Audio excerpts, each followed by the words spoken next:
Assalamualaikum warahmatullahi wabarakatuh. Halo semuanya, balik lagi sama aku Irfan. Dan masih dengan video yang sama, tapi kali ini adalah video terakhir dari tugas proyek sistem operasi, yaitu simulasi data recovery menggunakan script batch. So, langsung saja kita ke videonya.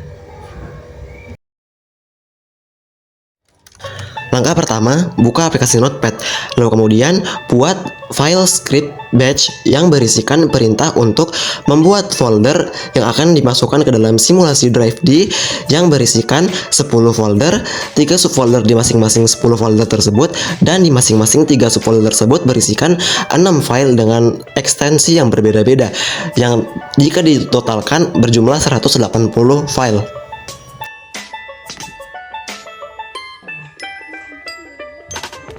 Jika sudah, simpan file tersebut di desktop menggunakan Save As.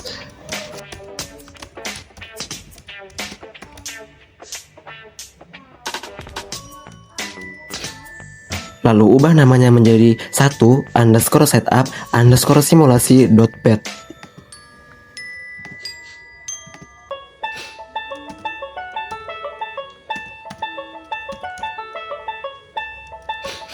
Kemudian jalankan file tersebut dan akan muncul notifikasi seperti ini yang menandakan jika file sudah terbuat. Bisa dilihat di dalam folder ini terdapat 10 folder file, yang dimana di masing-masing folder terdapat 3 subfolder, dan di masing-masing subfolder terdapat 6 file dengan ekstensi yang berbeda-beda.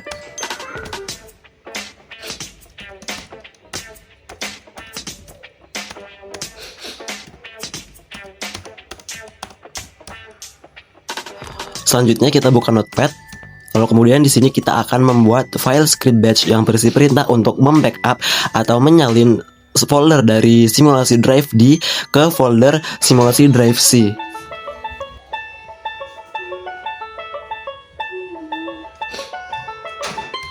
Setelah itu simpan ke desktop dengan menggunakan Save As.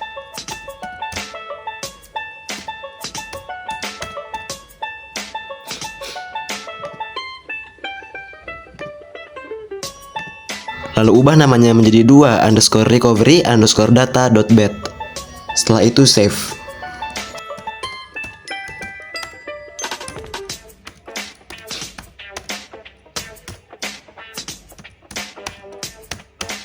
Setelah itu jalankan file tersebut, dan hasilnya akan muncul notifikasi seperti ini yang menandakan bahwa proses recovery telah selesai. Kemudian kita cek apakah file tersebut benar-benar sudah terbackup. Dan ini adalah hasil dari proses backup yang baru saja kita lakukan, dan terbukti keseluruhan folder yang ada di simulasi drive D telah terbackup atau telah tersalin di folder simulasi drive C ini. Dan ini adalah isi dari file recovery_log.txt. Nah, di situ tertera jelas 180 file copied, yang artinya seluruh file benar-benar tercopy. Nah, selanjutnya di sini saya akan mencoba membuat file script batch yang berisi perintah untuk memodifikasi hasil dari backupan dari folder D ke set tersebut.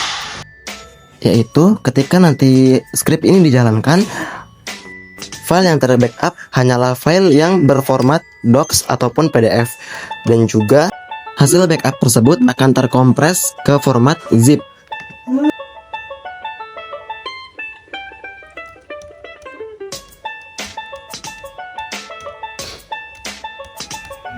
Dan ini adalah tampilan script ketika dijalankan.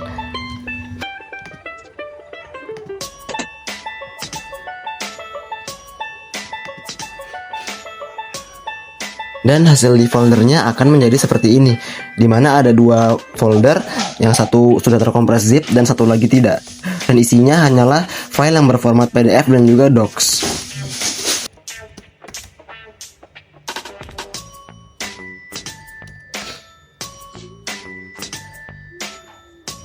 Nah, terakhir di sini saya akan membuat file script batch yang dimana terdapat beberapa pilihan opsi untuk backup, dan nantinya pengguna bisa memilih menu manapun sesuai dengan kebutuhan.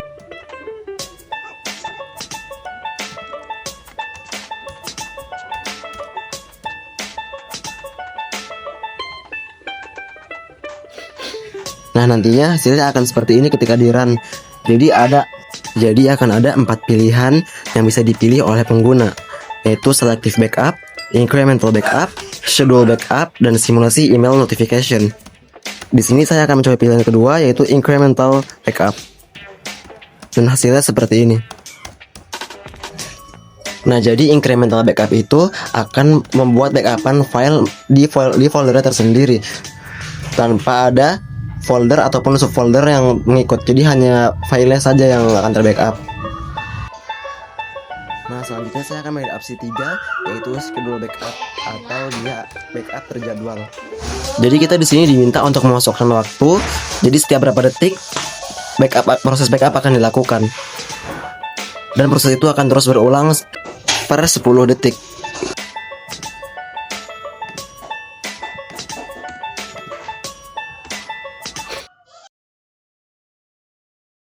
Nah, jadi blue screen atau blue screen of death adalah kondisi ketika Windows mengalami error kritis sehingga sistem terhenti untuk mencegah kerusakan lebih lanjut.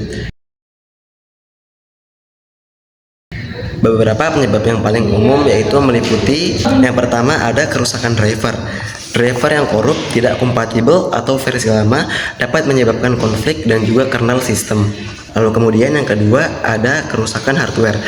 RAM bermasalah atau bad sector, SSD atau HDD yang rusak, ataupun suhu CPU atau VGA yang terlalu tinggi, konektor longgar atau perangkat eksternal yang error.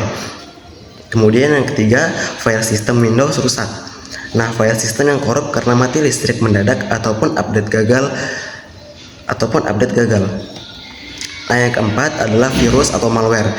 Infeksi malware dapat mengubah file system dan juga dapat menyebabkan crash. Yang kelima adalah overclocking, yaitu setting CPU atau GPU atau RAM yang tidak stabil dapat memicu stop error. Yang keenam, program tidak stabil, software berat atau aplikasi yang memodifikasi kernel, misalnya antivirus tertentu. Sekian video dari saya, mohon maaf apabila ada kesalahan. Terima kasih dan sampai jumpa di video berikutnya.